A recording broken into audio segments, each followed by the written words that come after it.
Teman-teman, di sini kita mau melihat daripada satu video tentang Bang Deddy Mulyani, yaitu Gubernur Jawa Barat, yang dikecam oleh orang-orang bahwasanya dia katanya sebuah pencitraan. Jadi dia berpura-pura buat seperti itu hanya untuk menyenangkan orang supaya dibilang dia misalnya pekerja keras seorang pemerintah daerah di Jawa Barat. Kira-kira begitulah maksud mereka itu.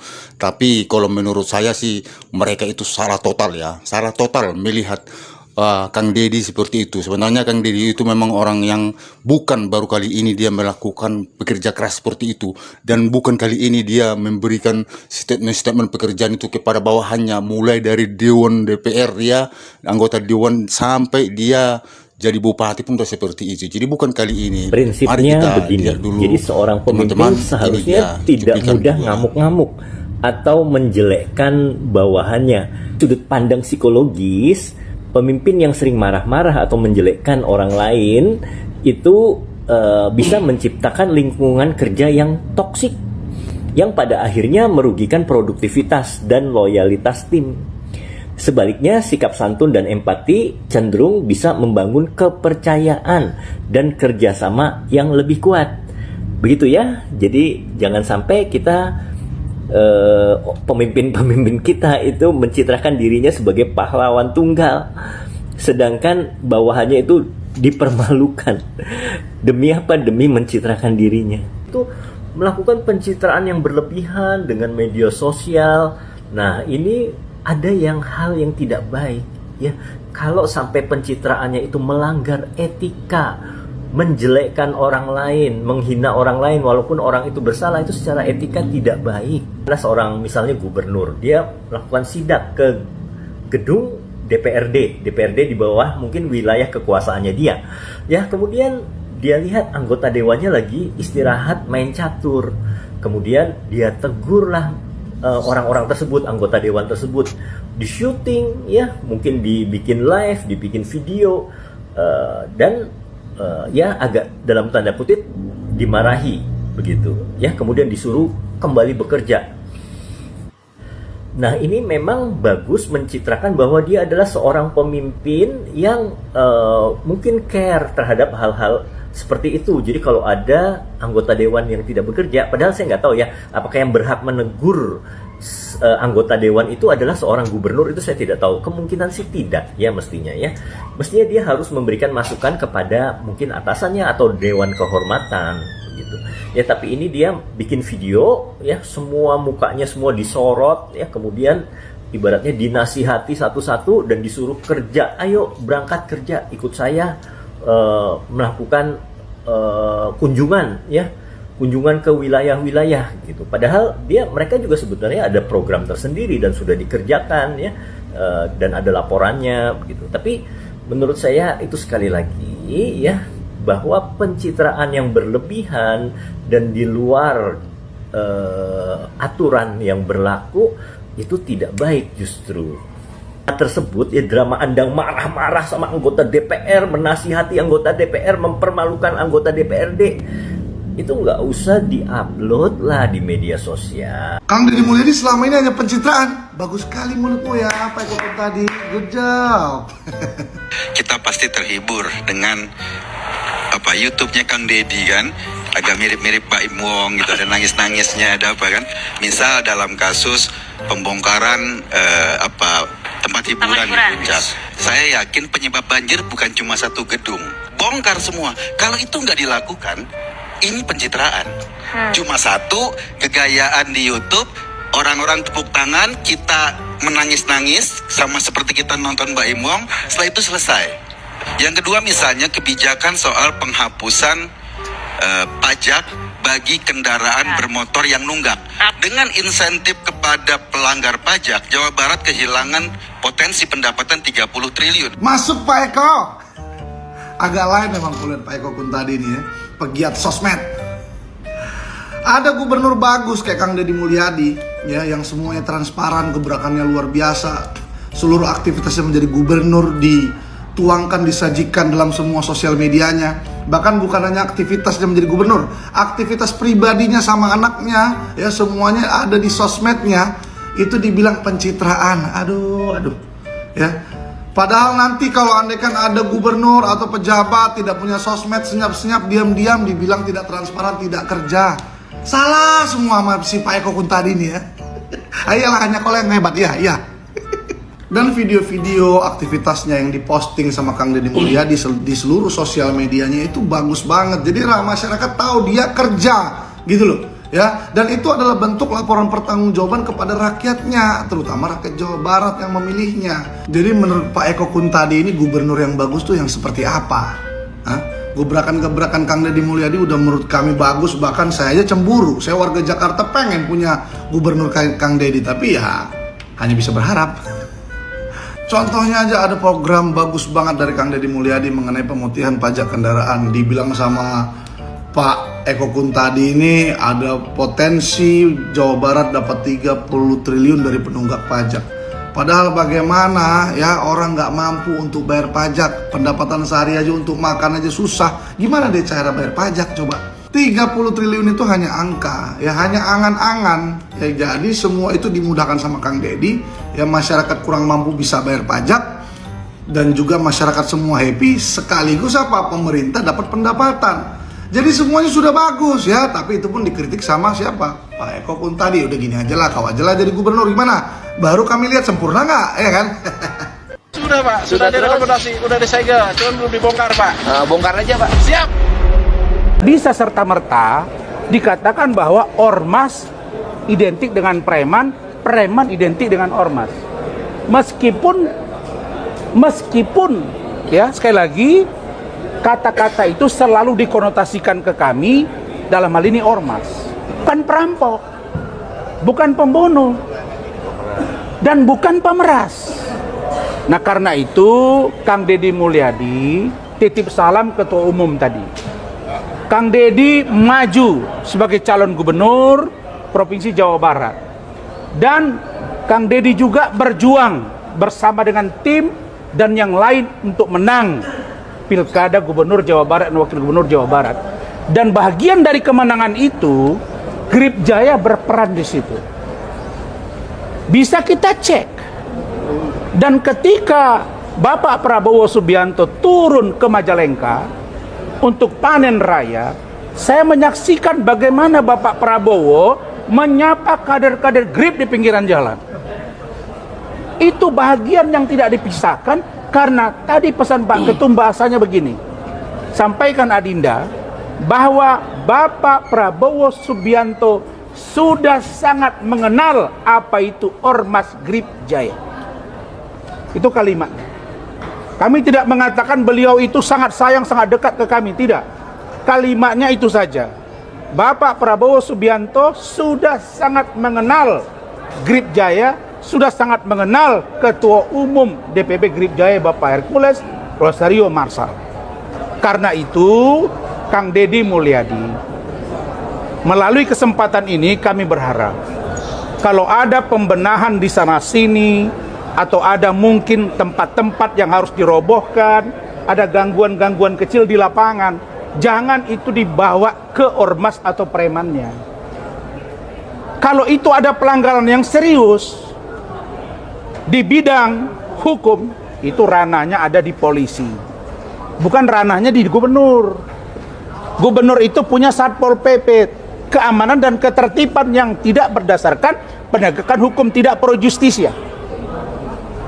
Nah, karena itu kami berharap Pak Gubernur untuk melakukan pendekatan persuasif kepada masyarakat, dan kalau ada yang serius di lapangan bawa ke penegak hukum. Mana itu?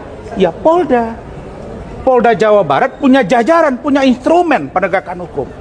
Di situ ada Dirkrimum, ada Polresnya juga. Jadi nggak usah semua pekerjaan-pekerjaan itu melampaui kewenangannya. Itu bahasa ketum tadi. Jangan melampaui kewenangan.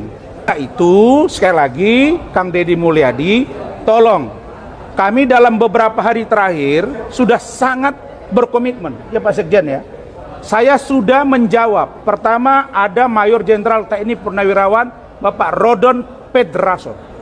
Beliau sudah menghubungi Pak Sekjen, teman baik saya, minta nomor telepon saya, dan beliau sepertinya sudah paham bahwa jangan dianggap ormas sesuatu yang harus ditumpas.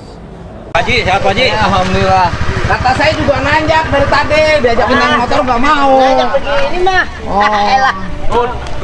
Orang Ini taruhannya, kalau yang kalah dilempar ke kolam. Oke, nggak jadi masalah. Oh, berani? Siapa takut? Berani? Sini teman-teman. Oh, Apa kata taruhannya? Kalau Siapa yang kalah, menang, yang paling banyak dapat, itu dijeburin ke kolam. oh bukan yang kalah. Yang kalah ya? Yang kalah. Kalah dilempar ke kolam. Yang nggak dapat. Jadi kalau Bang Ucok kalah, lempar ke kolam. Ukuran kolamnya berapa dulu? 1,5 meter. 1,5 meter. Satunya mati deh udah. Berani nggak? Jangan sampai kita mati di kolam. Berani nggak? Enggak. Kan bisa berenang. Enggak. Kita cuma bisanya gaya batu, Pak. Iya. Bisa berenang. Begitu, tapi jauh. Mancingnya pakai apa umpannya? Udah ada. Ini cocok nih umpan nih. Nih. Ya. Ini mah umpan ikan ini. Paus. Oh, di mana mancingnya? Di undi? Diundi dong. Oh, di mana? Mana panitia nih? Bayar dulu, enak aja. Ada panitia. Panitia. Panitia. Apa kabar? Iya, siap. Punya duitnya nggak? Enggak punya lah. Bayarin Loh, gimana jauh-jauh dari Jakarta ke sini nggak bawa duit? Bayarin dong. Bayar apa? Bayar. Apa? Anggota DPR. Saya perwakilannya bukan perwakilan Jakarta. Bayar udah. Panitia sini. Panitia. Di mana-mana tamu harus dijamin dong. Duit. Oh, Minta duitnya semuanya. Berani nggak? Berani nggak? masa artis nggak punya duit? Makan gratis, tidur gratis, mancing gratis juga. Nanti saya kasih cewek yang gratis, mau nggak? Boleh juga. Tiketnya tanyain berapa? Panitia sini. Panitianya mana? Bukan panitia, yang punya kolam. Yang punya kolam. Berapa tiketnya? Ini berapa harga kolam? Maksudnya berapa? Buat tiket aja nggak punya, apalagi beli kolam. Nih, sini Pak. Berapa kolam? Berapa? Tiketnya berapa sekarang mancing? Satu lapak. Satu lapak. Kita berapa orang? 4. Udah, nih. Nih, Bang. Bayarnya 20.000 ya. Udah. Mau pastikan berapa juga Pokoknya aja. segitulah kita. Ya. Aduh. Nih. 200. Nah, iya.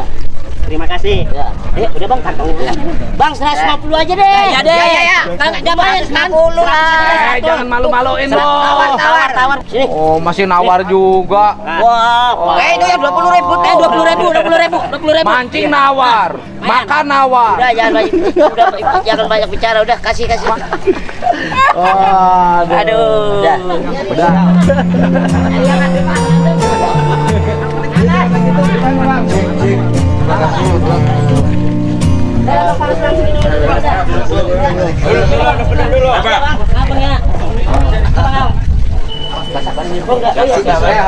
Tanya dulu ikannya ada nggak? Iya, makanya ini ada nggak? Mana panitia nih? Udah ditanam lagi. Udah.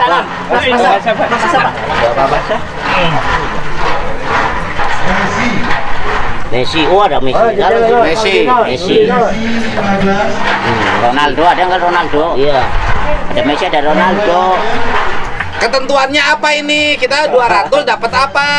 Oh iya ya. Itu kan Tanya. lombanya gimana lombanya? 200. Ini satu, ini 200, nanti juaranya apa? Induk satu. Yang dapat induk, dapat hadiah apa? Uang Berapa? 1 miliar. Dapat 1 miliar, Bang. Gila, Bang. Ternyata Pak Dedi supaya dia kaya karena itu aja kali. Saya itu punya duit dari pilihan mancing aja, Bang. Ada ikan yang segede gini nggak? Jajannya Bang, pegang Jajannya. Ya itu. Mantap. Dua lagi mana? Dua lagi? Kurang nih. Ada nih. Nah, itu.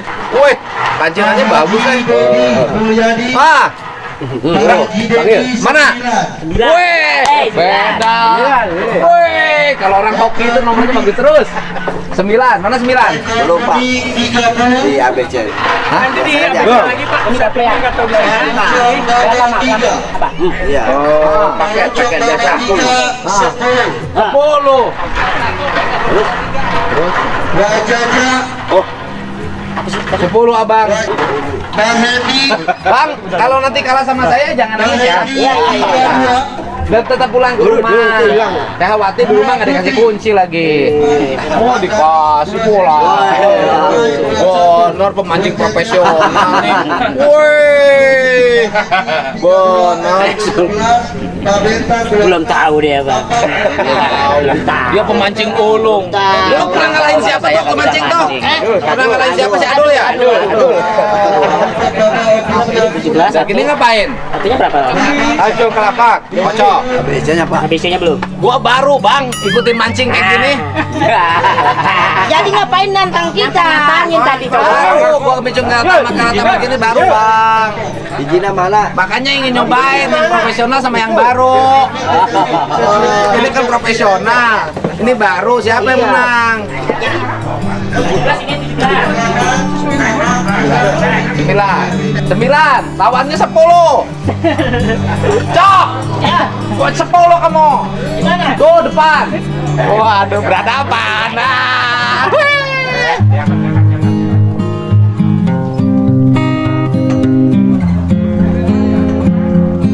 Wah, ayo berani nggak bang?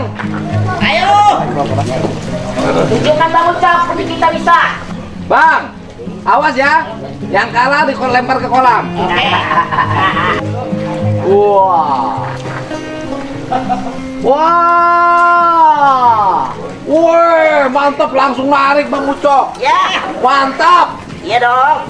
Ngelemparnya ke depan Bang, jangan ke belakang Bang. Ya. Bang Ong, ya, doain bisa menang. Oh iya. Kalau Bapak kalah, udah didoain dari rumah, Bang. Kalau Bapak kalah, BBM-nya buat kita. Boleh. Kok Bang Ucok udah ngelempar gak dapat? Ya, tenang aja. Pokoknya ada. Gimana Bang Ucok sekarang? Tenang aja, Tam. Jagoan itu kalah duluan. Oh, gitu ya. Maaf. Wih, Bang Ucok, bacot, Bang. Wih. Oh, ikannya langsung dikasih di ruangannya. Emang ikan kagak kabur gitu. Bang, duduk Bang. Oh, udah. Bagaimana caranya? Bagaimana Bang Ucok belum ada? Tenang aja Tam, jagoan kan belakangan dulu. Pulangnya nangis. Iya, apa? Belum panas ini Bang mesinnya. Kita belum panas mesinnya ini. Biasa mesin kuat. Umpannya periksa dulu. Hidung deketin. Bener nggak itu umpan? Makanya. Om mau pesan apa? Saya pesan teh manis. Oh, dia kasih wine ya. Wine campur topping Kalau nggak miring. pesan kamu aja deh. Iya.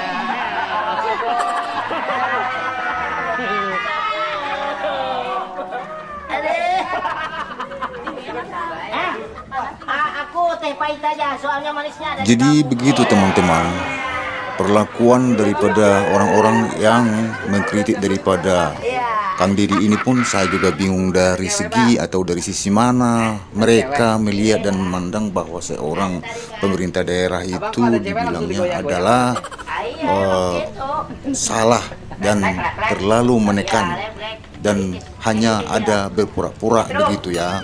Mereka mengatakan bahwa Kang Deddy ini adalah pencitraan begitu.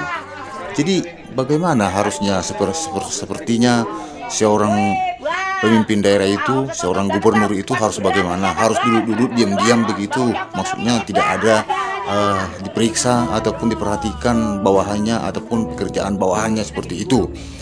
Buktinya sekarang ya, ini daripada perbuatan pekerjaan Kang Deddy di lapangan ini yang sudah nyata-nyata real dilihat orang dan banyak pemerintah daerah mau ingin mencontoh. Banyak gubernur, banyak bupati yang ingin mencontoh cara-cara dan sistem-sistem kinerja Kang Deddy ini sekarang yang sudah real dilakukan di lapangan, banyak yang mau mencontoh dan mau diadopsi cara sistem pekerjaan dia itu ke daerah masing-masing begitu. Jadi inilah kadang-kadang rakyat kita ini, rakyat Indonesia nih yang saya juga nggak habis pikir. Dia tegas, salah, nyinyir apa semua. Dia nanti diam-diam nggak pernah nampak, nggak pernah kelihatan, salah. Jadi yang mana yang benar gitu? Ini Kang Deddy sudah memberikan efisiensi yang nyata. Artinya efisiensi yang nyata, walaupun namanya efisiensi bukan mengurangi daripada kinerja bawahan dia ataupun pegawai-pegawai dia. Efisiensi ya tetap efisiensi, tapi bekerja tetap tanggung jawab begitu. Ya kalau enggak, Anda mundur kan begitu. Kalau enggak sanggup menghadapi situasi yang ada di sini ya mundur. Ya memang begitu. Ya ngapain harus kita ikut-ikuti mereka? Tidak harus daripada ASN atau pegawai-pegawai lain itu mau gubernur mengikuti gaya-gaya dan cara-cara mereka itu. Nggak mungkin. Harus gubernur yang berikan arahan dan aturan. Tapi jangan salah. Artinya sampai menyalahi undang-undang begitu. Emang Kang Deddy ini ada menyalahi undang-undang? Kan nggak ada. Buktinya sekarang karena hasil daripada kinerja dia, karena hasil daripada perbuatan dia di lapangan, semua komitmen-komitmen dia itu bisa menimbulkan efek positif. Buktinya penghasilan dan pendapatan pajak di Bandung meningkat, pendapatan daerahnya juga meningkat. Coba, jadi di mana salahnya? Pendapatan daerah jauh meningkat dong. Itu kalau menurut kuartal 1 sama kuartal 2 ini nanti pasti lagi lebih jauh lagi meningkat lagi. Itu dia. Jadi apa mau disalahkan?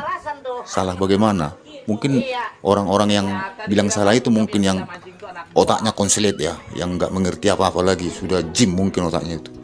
Termasuk itu si apa namanya itu, si botak itu, pengacara botak itu, Rasman botak itu. Dia itu sosok apa itu? Dia pura-pura hebat dia, so apa pura-pura dia supaya dikenal orang dia bahwa dia itu temanan sama Hercules begitu ya. Kira-kira begitulah tujuan dia itu. Aduh, botak.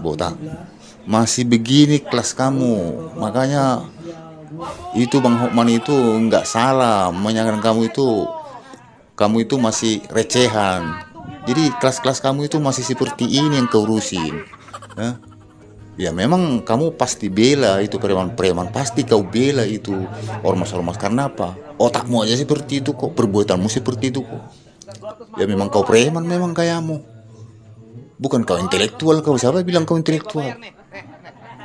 Udah orang salah itu yang bilang itu, udah konselek juga itu orang yang bilang kau itu intelektual. Intelektual apa seperti kamu yang gayamu preman kok, cara ngomongmu juga preman kok. Bicaramu juga preman kok. Memang pantas aja kau bela itu apa orang-orang ormas-ormas sama preman-preman itu. Jadi pura-pura kau bela grip ya, ormas grip, supaya kamu itu sepertinya dekat sama ketua grip gitu, Hercules. Kira-kira begitu mungkin maksud kamu ya. Aduh, botak. Kamu salahkan lagi Kang Deddy itu. Emang ada begitu di provinsi Sumatera Utara sana. Setengahnya Bang Deddy aja nggak ada. Setengahnya perbuatan Bang Deddy aja nggak ada. Gubernurmu di Sumatera Utara sana. Di Sumatera Utara itu gubernur goblok itu. Yang tahun-tahun lalu tuh, yang periode yang lalu tuh. Hanya tidur aja kerjanya, tidur. Nggak pernah diperiksa apa-apa, nggak pernah dilihat apa-apa. Itu yang kau bangga-banggakan tuh gubernur kamu itu. Yang seperti itu gubernur yang kau banggakan, matilah kau di situ kalau memang kayak gitu yang kau banggakan gubernur, iya kan? Oke teman-teman, demikianlah itu pendapat orang-orang yang nyinyir sama Kang Deddy ini, yang bisa menyalahkan cara kinerja dia. Tapi kalau menurut saya orang goblok aja itu yang menyalahkan Kang Deddy itu. Demikian teman-teman.